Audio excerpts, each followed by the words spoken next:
miyaa tahay qaxooti ama ku timid Australia bini'aadanimo kadib 2011 ma rabtaa inaad nala wadaagto waxaad soo martay la kulantay si aad u bilowdo nolol cusub waddanka Australia haddaad tidhi haa waxaan kaa codsanaynaa inaad buuxiso su'aalo ku saabsan noloshaadii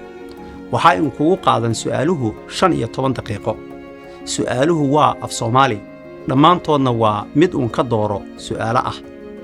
su'aaluhu kuma saabsano noloshaadii waddanka aad ka timid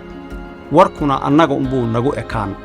looma baahno in aad magacaaga ama ciwaanadaada sheegto su'aalaha waxaa soo diyaariyey hay'adda Scotland ee cilmi baadhidda Scotland Foundation Research Institute waa hay'ad madax bannaan oo rabta inay adkayso xiriirka bulshada Australia muujisana dadaalka bulshada Australia dhaqan kasta oo ay ka soo jeedaanba warka su'aalahan laga helo waxaa loo isticmaali si loo wanaajiyo dejinta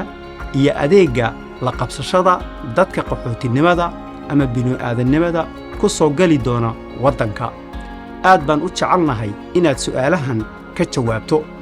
wixii dheeraad ah oon ka helno waxay dadku soo mareen waxaa lagu wanaajin nidaamka nolosha iyo isdhexgalka dadka qaxootinimada ama bini'aadanimada ku soo galay mahadsanid